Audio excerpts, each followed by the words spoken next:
Hey there, folks. Welcome back and on to a discussion about legislatures. And here are our learning outcomes for the week. We'll identify the functions of legislatures. We'll compare single chamber and second chamber legislative systems. We'll identify how legislators often differ from the people they represent. And we'll contrast legislatures in democracies with those found in authoritarian systems. So why the existence of legislatures and how have they evolved? Well, they exemplify liberal, constitutional, democratic politics. They're meant to stand for the people. Compared to other branches of government, they're a better mirror to the society as a whole. That doesn't mean that they necessarily reflect the citizenry as a whole, but they do a better job reflecting them and reflecting their constituents than we tend to see in the executive branches or other aspects of government. Just keep in mind when you hear the term Congress or Assembly or Parliament, these are all forms of legislatures. And of course, they have different shades of meaning, which we'll explore a little bit. Modern legislatures, as we currently know them, they evolved out of medieval Europe to represent important constituencies before the monarch, before the crown. So if you look at the United Kingdom, the House of Lords was developed to represent sort of landed aristocrats, people with titles before the crown. The House of Commons was not developed to sort of represent the average everyday Joe, but people who didn't have titles, who weren't sort of landed elite, but probably had wealth. They were business owners. And in both cases, the crown wanted to tax these important segments of society. They wanted to have access to their wealth. And in exchange for that, these powerful constituencies demanded representation. So that's the beginning of legislatures as we currently know them today. Of course, they evolved to be much more democratic institutions. They evolved in Europe over time. In the United States, to some degree, particularly the House of Representatives, those were designed from the get-go to be democratic institutions. Now, the Senate became more democratic over time. But in both cases, those were sort of designed intentionally, whereas in European legislatures, they evolved over time and became more democratic. Okay, let's briefly look over the many responsibilities of legislatures. Well, first of all, there's representation. We select people to go and make decisions for us in legislatures. We do that through our elections. So the folks who are sent to serve in the legislature are representing their constituents. Now, at times, that can run into conflict with other responsibilities, like the role of legislation or crafting laws. What happens when it might be in the national interest to create a new law, but maybe the people back at home don't support that? Or it may be necessary to raise taxes, even though that could be, not popular back at home. So I hope you can see that these responsibilities sometimes come into conflict. They authorize expenditure. In the United States and certainly many other modern democracies, legislatures have the power of the purse strings, which means they ultimately control the budgets. In parliamentary systems where the executive emerges from the legislature, and we talked about that before, a prime minister needs the support of a majority of parliament. That could be one party that controls a majority, but in most cases it's multiple parties that come together to form a government. And so in parliamentary systems that have a prime minister, a responsibility of the legislature is making a government. In all legislative bodies, deliberation is an important function. Public debate, having a back and forth on policy issues, crises, and the best way to respond to that. And oversight is also an important function of legislatures, particularly in presidential systems like the United States. So there are checks and balances in presidential democratic systems. And one of the checks that the legislature can incorporate against the president of the United States to make sure that they're not exceeding their powers, exceeding their bounds, is by holding hearings, engaging in oversight, fact-fighting, getting to the bottom of issues. In extreme situations, that could be impeachment, proceedings in the United States.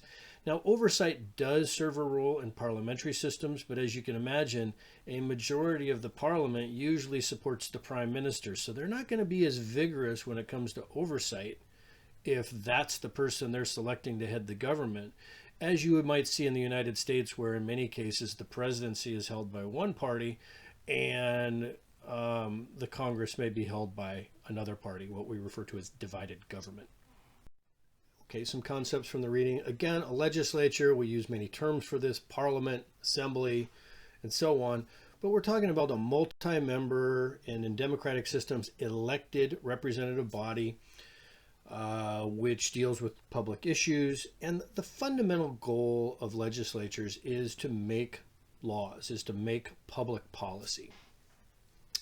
In some legislative structures, that is done through large debates as sort of a central activity, and major issues are explored. In the United States, much more work is done in the committee process before being debated in the full legislature. So we have a very powerful committee system, which we'll talk about later. When you hear the term a plenary session, this is a meeting of the entire legislature, and this is distinct from individual committee meetings. And as I mentioned, in the United States, much of the actual work of crafting laws is not done through debate on the House floor or on the Senate floor. It is done through the powerful committee structures, the Budget Committee, the Armed Services Committee, and so forth. In committee systems like we have in the United States, it's important to recognize that these are extremely powerful. This is where most of the lawmaking actually occurs, and it's only until all the details are worked out that it goes to the whole floor for a vote. Think of these committees as almost mini legislatures in an area of public policy. So the Budget Committee really focuses on taxing and spending issues. Armed Services will obviously focus on American military, and so on. And this is again where the big issues are worked out when it comes to making bills that will eventually be voted on and potentially become law. The way people are assigned to these committees is if you win a seat in the House of Representatives, you win a seat in the Senate. Once you begin to serve, you'll be assigned to one of these committees. If your political party is in the majority, they enjoy a majority on every single committee in Congress. So if, for example, the Senate is in the control of Republicans, as it is now, every single Senate committee will have a majority of Republicans on that committee. And so it's a great deal of power. Every single chair position, chairperson's position in each committee will be controlled by Republicans under that circumstance. So whether you're in the Senate or whether you're in the House of Representatives, it's not really fun to be there when the other party is in control, because they have control of all the committees and they have a majority on each committee. In parliamentary systems, there's also the power to take a vote of no confidence, which is to question the government, to question the governing coalition that's been put together. And if they lose that vote of confidence, if a majority says that they no longer support the government, then the government falls. The government's forced to resign and new elections are called. Now, in the United States, we have a presidential democratic system. We don't have a vote of confidence. But in parliamentary systems, like you see throughout much of Europe, on any given day, a prime minister and their government could lose their jobs. They could suffer a vote of no confidence. So that's quite a bit different between a parliamentary system, a prime minister system, and what we see in the United States, a presidential democratic system. Okay, I touched on committees before, so I'll try not to repeat myself here, but extremely important in modern legislatures, but particularly so in presidential democratic systems. Again, they are where much of the details of prospective laws, also known as bills, are worked out. They scrutinize government administration and spending. Remember, Congress ultimately controls, in the United States, the budget, and that's a great deal of power. That means they can spend or they can pull that spending back. They also have the power to investigate matters of public concern. So both the Senate and the House of Representatives has the power to subpoena witnesses, has the power to gather evidence, to require testimony under oath. That's a great deal of power. In doing all of this, expertise is essential. So both the expertise of the people who serve in Congress, who serve in the legislature, but also having policy specialists that work underneath them. The United States Congress has thousands of policy specialists that help them craft laws and to complete the budget process and so forth. Okay, make sure that you understand these terms: unicameral and bicameral. So a unicameral legislative structure is with one legislative house, unicameral. Bicameral is two legislative houses. So the United States is a bicameral system. We have both a House and a Senate. And they're roughly equal in power. That's unusual, by the way. Most countries around the world that have a bicameral system have one legislative house that is much more powerful than the other one. So if you look at the United Kingdom, for example, they have a bicameral system. They have a House of Lords and they have a House of Commons, but the real power is within the House of Commons. And the House of Commons also determines the Prime Minister and the cabinet. And that's what we see in many countries. But the United States has a system of strong bicameralism, where the two chambers are much more balanced. Now, they're not exactly equal in the United States. For example, the United States Senate has powers that the House does not, in terms of approving appointments to the judiciary, including the Supreme Court or the president's political appointees. So there are some, it's not exactly equal. But on most things, the two legislative houses are much more equal than you would see in a weak bicameral system.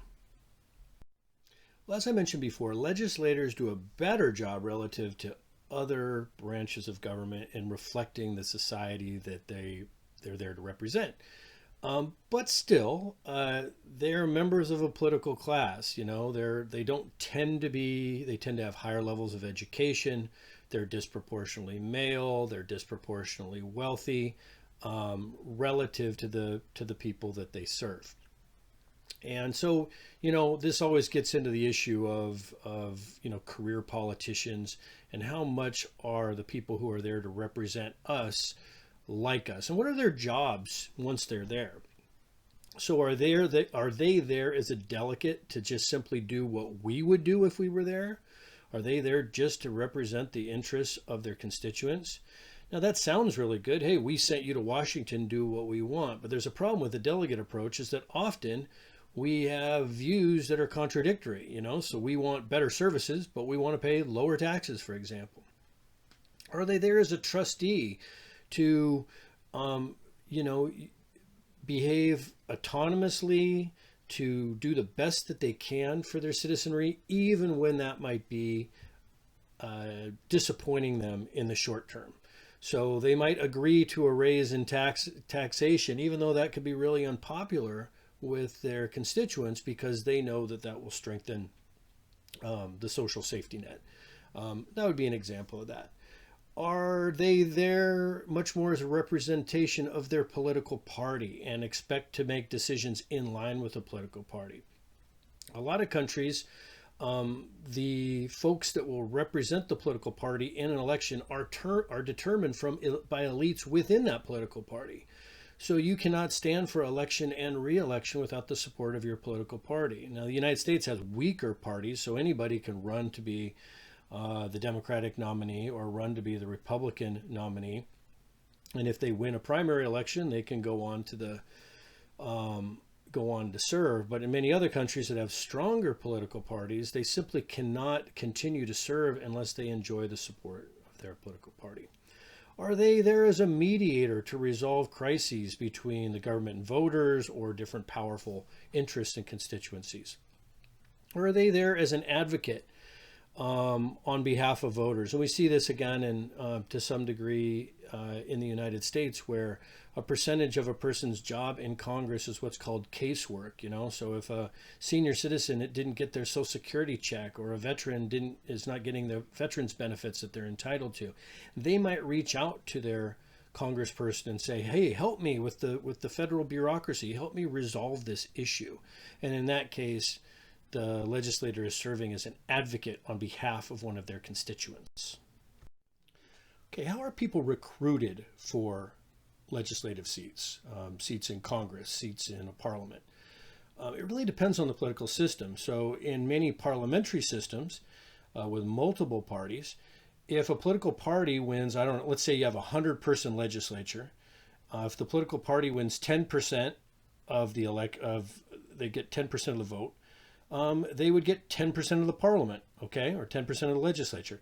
So that would mean that if you had a 100-seat legislature, they would get 10 seats. That political party that got 10%, they would have a party list, and the first 10 names on that list would get those seats in parliament. And that's how it would work in a proportional system that you would see in Europe.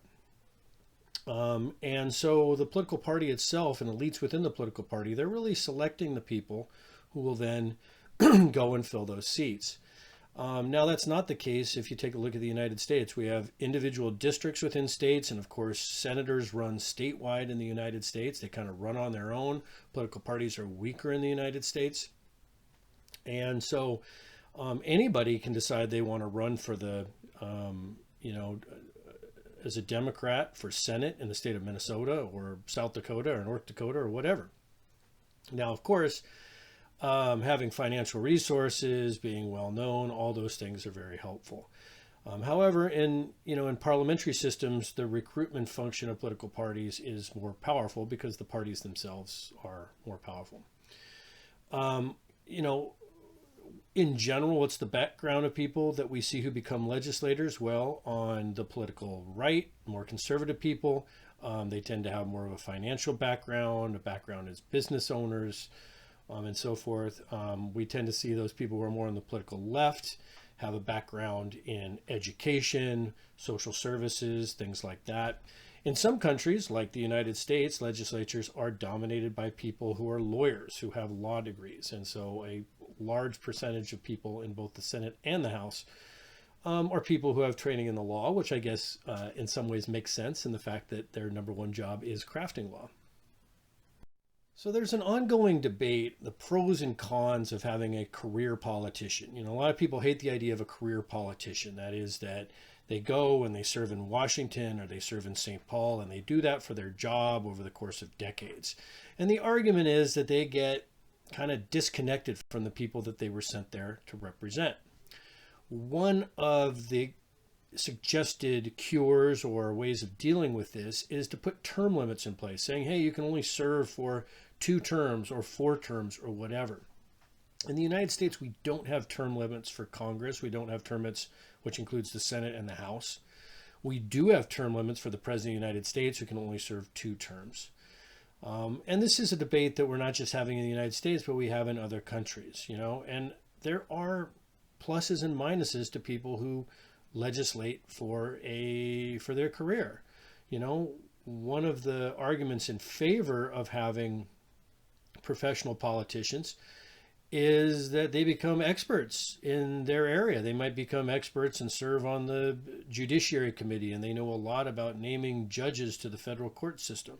And if you brought in somebody new every few years, they just simply wouldn't have that level of expertise. You have people who have expertise in armed services and budget and forest management and agriculture and things of that nature. So people develop expertise over their careers. But like I said, on the other end of the spectrum, the idea is that you start to get disconnected from the people that you represent. It's for that reason you'll probably hear this a lot in American elections. Sometimes during debates or other questions, people will ask folks running for Congress really simple questions like, hey, how much does a gallon of milk cost? Or,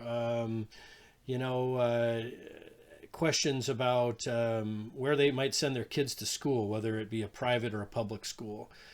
And what the interviewer, what the questioner is trying to get at is, are you living in the same world as I am, or are we living sort of different realities? And if we're living different realities, how can you represent my interests? So this is the big issue around term limits. Do we want to limit career politicians, or are there upsides to that? Should you, as a voter, have the right to select somebody, even if they've already served multiple terms? So I'm not going to go through each one of these individually, but spend some time understanding the concept of term limits and the idea of a career politician. And like with so many things in the study of politics, there are pros and cons. There are arguments in favor and arguments against. Yes, there are legislatures in authoritarian states, and they do serve functions and important functions for both the authoritarian leaders, but also for the citizenry. So let's discuss that briefly here. One way that authoritarian leaders make use of legislatures is cooption. That is, that they identify political movements or opponents that could pose a challenge down the road, and they invite them to be part of the authoritarian system. They bring them in, and they often do so through their legislature. And this is a way of giving somewhat of a voice to opposition and disincentivizing or trying to disincentivize any sort of political challenge or uprising or things like that. Okay, some values or benefits that we tend to see of legislatures in authoritarian regimes. They provide some legitimacy. That is to say that the legislature in many cases will back what the authoritarian regime is and their plans. They'll, back their policy preferences and their plans. And this provides legitimacy both within the state but also externally. As I mentioned before, there's that role of co-option, so you can bring in moderate opponents into the political system. This also extends the legitimacy of the authoritarian regime. Of course, any real challenge is not going to be brought into the legislature. It's a way to provide an avenue for citizens to raise grievances and lobby from the local level to the central government, and almost provide a pressure valve, like, hey, this is a problem and we need to deal with this. So members of the legislature are going to come from all over a country. So you take a country like China with 1.3 billion people, having representation that's spread throughout the country that comes together and has an opportunity to express grievances from that region is potentially going to allow the authoritarian regime to deal with issues before they start to challenge their leadership, to start to challenge their ability to govern. This also is an area where people can sort of rise through the power structure in an authoritarian state. So again, to use China as an example, you'll see rising members of the Chinese Communist Party first serving in their large legislature. They have a legislature of like 3,000 people. And so this is a gateway into political power. So it's a way of recruiting. It's a way of involving the next generation of leaders. And, again, I think this kind of repeats what I already said in the last bullet point here, which is it is good to have controlled channels where people can make demands without things resolving into street protests and to direct challenges of the authoritarian regime. And I mean good from the authoritarian leader's perspective. It's almost like, again, sort of a pressure valve. If there's no pressure valve in a society, then when people get angry enough, they take to the streets. They talk about overthrowing the regime, and that's when the regime sort of has an existential crisis. It's a matter of survival at that point, and that can be very dangerous. Okay, to sum up, well, legislatures are often thought of in terms of representation and lawmaking, but those are not the only functions. The extent legislatures are involved in making law depends on their relationship with executives and the balance of power between the political parties. In parliamentary systems where the prime minister and the government emerges from the legislature, they tend to really dominate the lawmaking process. They're the ones that are driving that. In presidential systems like we have in the United States, where the president is limited to either signing or vetoing a law, Congress really drives the lawmaking process. So there's some differences there. For most countries, a single legislative chamber works. But in other countries, larger countries that are more diverse in terms of their population, and federal systems in particular, where you have different regions of the country that needs to be represented, a two legislative chamber system or a bicameral system makes a lot of sense. So again, to use the United States as an example, we have the House of Representatives that represents the population as a whole, but we also have the Senate that represents the different regions of the United States, which we call states within the U.S. Legislatures that are found in authoritarian regimes often are there for co-option, that is to bring in different groups so they don't ultimately become a challenge to the authoritarian leadership, but also as a pressure valve so that issues can be resolved from various regions before they become a problem, before people are protesting and taking to the streets. Legislatures can be a place where those grievances can be aired in a way that the leadership can take appropriate steps and do so in a way that preserves their own political power. Okay, here are your guiding discussion questions for the week. Like with each week, one substantial original post drawing on examples and quotes from assigned reading, and at least 2 responses to your classmates' on-topic posts. I will also post these questions in the weekly discussion area. Please make sure when you're responding to your classmates' posts that you have something new to add, that you have something new to bring to the conversation. If you don't on that particular question, just select a different one where you have something that you want to add. We just want to stay away from repeating each other's comments. Like with every week, please email if you have any questions or concerns, or post. And also, I have my Zoom office hours, and I'm always happy to work with you face-to-face during that time. Have a great week, and let me know if you have any questions.